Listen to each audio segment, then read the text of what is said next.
Duke Nukem Forever weren't called Duke Nukem Forever, no one would be paying a bit of attention to it. It's boring and ugly and filled with raunchy humor that isn't funny. Coochie coochie. Its multiplayer is old and broken, and in single player you do more walking and platforming than you do shooting. But this bad shooter is called Duke Nukem Forever, so of course we want to say, oh, this is just Duke being Duke, or hey, it's supposed to be old school. But neither of those things are actually true. Duke Nukem Forever doesn't play like Duke Nukem 3D. It plays like a bad modern sci-fi shooter with extended platforming and driving sequences, so it really isn't old school at all, though it certainly does look old. Duke's world has absolutely no personality, no color, and no excitement. Maybe you want to play this game because you want to experience the train wreck for yourself. Maybe you want to play because you waited for so long, or because you want some raunchy fun. It doesn't matter why you want to play, just avoid the temptation. There are far better games that deserve your attention. Duke Nukem Forever's biggest problem isn't that it's offensive. Its biggest problem is that it's boring. You spend far too much time jumping and driving around and far too little time shooting. Some levels are only 3 or 4 minutes long and have no shooting at all. The boredom that results is further magnified by the ultra-long loading screens that follow if you play on console. Other levels seem to last forever. The worst of them involve driving Duke's monster truck through canyons and up ramps. The driving isn't very exciting, and every so often you run out of gas. And so you go hunt for a fuel can. And you do that not just once or twice, but 3 times. There are long jumping bits and truly awful levels near the end when you swim underwater. And once you finally muddle to the end, Duke says, "What kind of shit ending was that?" And his line pretty much says it all. And just because he jokes about it, doesn't make the ending any less shit. Of course, you do shoot aliens as well, though Duke now only carries 2 primary weapons at a time. The guns and enemies are mostly the same as before, but the shooting isn't as fun as it is in Duke 3D. There's little sense of impact. Enemies just sort of fall over when you kill them and don't react much to your shots before then.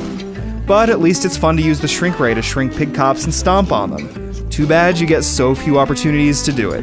But hey, this is Duke, right? Maybe the game is funny and sexy and misogynistic and silly. Well, Duke Nukem Forever tries to be funny and offensive, but it really isn't. You visit a very unsexy strip club without anyone stripping. A blocky character model gives you a topless lap dance, but only after you do a fetch quest for her. A fetch quest that involves putting popcorn in the microwave. Fun. You punch aliens in the junk, the game makes abortion jokes, and it tries so very hard to make you laugh. But it all falls flat because there's no irony and no over-the-top energy. The people and places have no color or craziness. It's like having some boring random dude tell a joke in a monotone voice, but then never deliver the punchline. Furthermore, Duke Nukem Forever is rather ugly. The art design is all bland and straightforward, so there's nothing to make you overlook everything that's technically decrepit about the game's looks. Textures are blurry and bland, and on consoles, the texture pop-in is pretty rough. The edges are jagged, the lighting is flat, the character models are blocky and sometimes out of proportion, and their elbows look sharp enough to cut a side of beef with. At least on the PC, you can get over 100 frames per second on a modern machine, even with all the settings cranked up. On consoles, the bad looks are accompanied by jittery frame rates. How is it that a game that looks this old performs this poorly on modern consoles? But hey, you say, multiplayer could be a ton of fun, right? Well, there are 4 different modes, all of them typical shooter standbys, and the maps are fine on their own. But even on a low ping server, the lag can get horrendous, and on console, frame rate troubles just magnify the jankiness. That's genius! It's amazing how a single game can feel so old and yet so rushed all at the same time. It looks incredibly old, like it should have been released 6 or 7 years ago. There are reasons for that, of course, but that doesn't make it okay when you're expected to pay full price. But the poor pacing, the way everything feels stitched together without any sense of momentum, the technical problems, these things and more make Duke Nukem Forever feel as if it was thrown out the door with minimal effort. So, let's say you want to have loads of raunchy first-person shooting fun. In that case, play Bulletstorm. Let's say you want something old school.